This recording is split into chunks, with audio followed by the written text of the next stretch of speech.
It was a cold November morning when the first frost of the season settled over the quiet village of Elmwood. The streets were empty, save for the occasional crunch of boots on icy pavement. Detective Arthur Lane, a tall man with a sharp mind and an even sharper gaze, stood outside the old Hawthorne Manor. The mansion, with its crumbling bricks and overgrown garden, had been abandoned for years until last night, when a single scream shattered the silence. The call had come in at dawn. A young woman, Eliza Hawthorne, the last surviving heir of the Hawthorne family, had been found dead in the library. The local police were baffled. The doors were locked from the inside, the windows untouched, and yet Eliza lay lifeless on the floor, her face frozen in terror. Detective Lane stepped into the library, his breath visible in the chilly air. The room was a mess, books scattered, a chair overturned, and a single candle burned down to its base.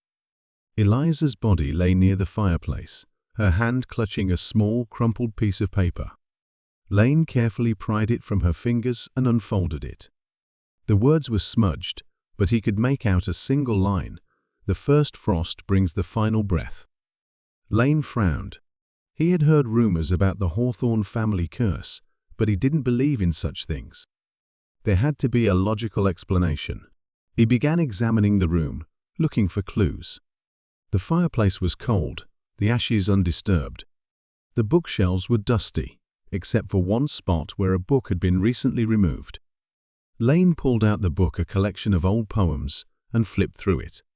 A page was marked, and a single stanza was underlined. "When the frost descends, the shadows wake, and secrets long buried begin to shake.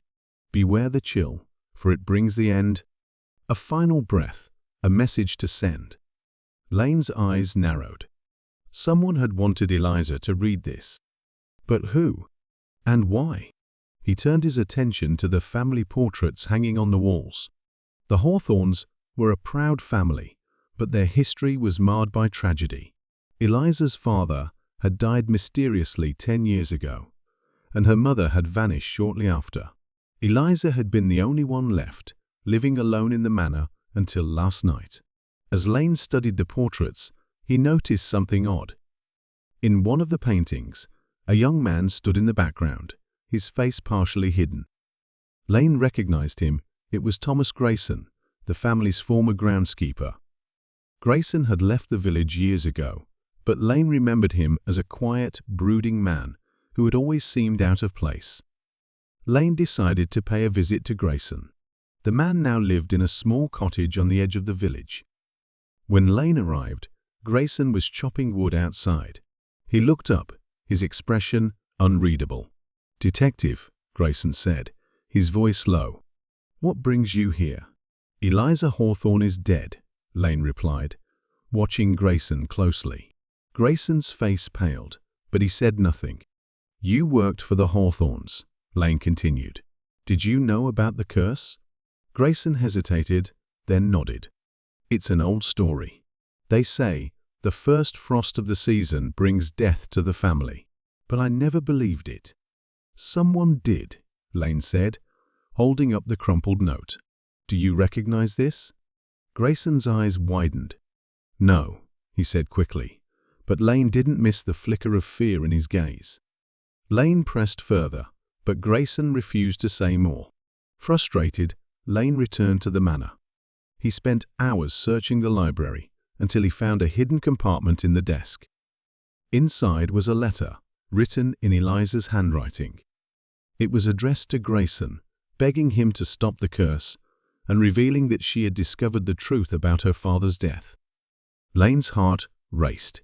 He rushed back to Grayson's cottage, but it was empty. The fireplace was still warm, and on the table lay a single sheet of paper with the same chilling words: "The first frost brings the final breath." As Lane stepped outside, he saw Grayson standing in the distance, his figure silhouetted against the frost-covered trees. Lane called out, but Grayson didn't respond. Instead, he turned and disappeared into the woods. The case was never officially solved. Grayson was never found, and the Hawthorne Manor remained abandoned. But Detective Lane couldn't shake the feeling that the curse was more than just a story. And every year, when the first frost arrived, he couldn't help but wonder if the shadows were truly awake.